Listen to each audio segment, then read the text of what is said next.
See, let me just tell you, there is nothing like suffering that you must first of all suffer before God will bless you. Now lie. It's a big lie from the pit of Jambalova. I'm telling you, like, there's nothing like that, oh. But come, let's really analyze this thing, eh? See, you as a mother or as a father or you as a friend to somebody, so you will be watching somebody suffering before you now come and say, hey, come, let me help you. Even you that have a child, your child will not be crying for food. You say, okay, before you have to give your child food, maybe your child is learning how to walk. You will now say, okay, let this child first of all walk from here to there before you give the child food. That is a big lie.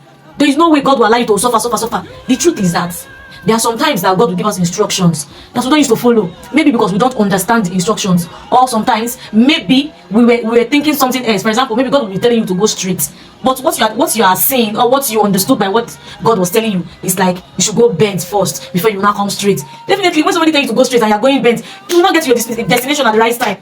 So don't allow anybody to deceive you that this suffering that is going on in your life, or this negative thing that is going on in your life, that is God that is causing it. That is a lie. God will not allow you to suffer. I'm not agree.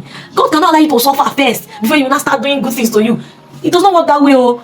The thing that we need to do is to pray for spirit of discernment, for God to, when God speaks to us, we're going to discern and know the thing that God is saying at that particular time, at that particular point in time. You have to listen to the voice of God. That is the reason why, as a child of God, you have to be sensitive. Oh, devil, they cheat us like this. Don't even allow you to make you suffer before you now start getting your strength back. At a point in my life, I don't know what happened. I think because then I was trying to help God. When God asked me to do something, I was trying to help him. Instead of listening and waiting on him, I was trying to do something else. And that process, something bad happened. My kids were just falling sick anyhow. Like, the pastor will pray that this year you must spend the money in sickness again. Me, I will say amen, like amen. But still, I will still pay. I was so Satan just the thing held me like this. Hey God, to the extent that even when my children are not sick, I just put it on my head that every month is a must that I need to treat them of malaria and typhoid. Meanwhile, it was not so, but my brain has been focused on that programming. But there was a day when I was trying to range their wardrobe, I saw a book, because most times I don't used to remember the name. Maybe if I'm going for treatment and I'm not in my vicinity, and the doctor or whoever is in charge, they ask me, what medication did you give to the child the last time? I don't used to remember. So I used to write it down. I'll write the dates that I gave them the medication and the name of the medication. So when I was trying to clear their wardrobe, I just saw the book and I picked it up. I was going through it and I noticed that this medication, this malaria and typhoid, I used to treat them every month. Like, I will not escape that month. Even if they're not sick, my brain will just tell me that it's time to treat them. I will just go and buy medication like that.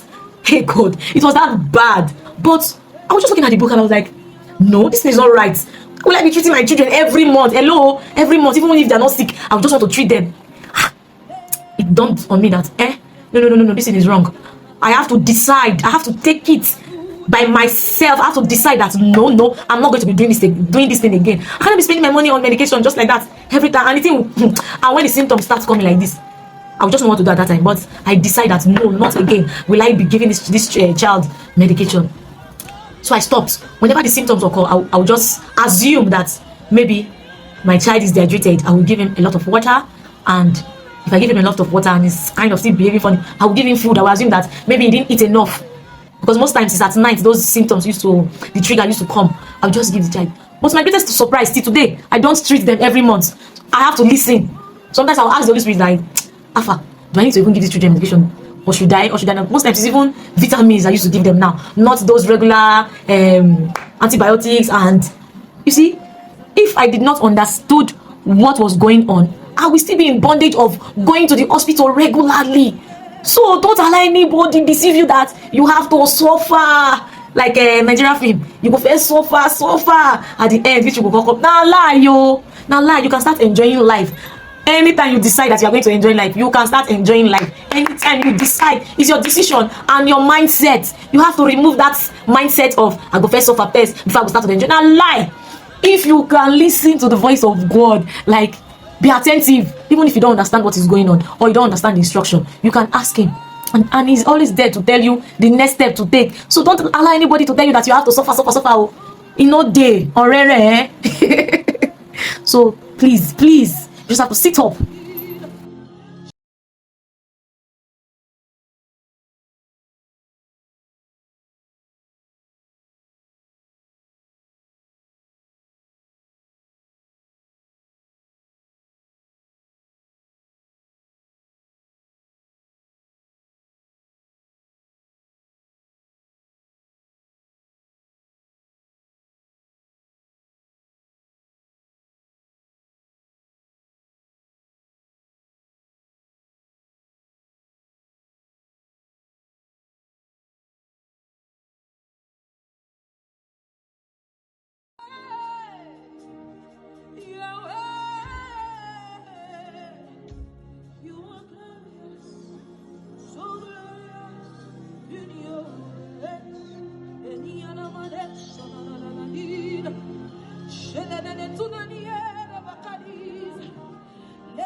Shelada manula nira diera, erusa tiela tiana niera kera, shaniani vare satan.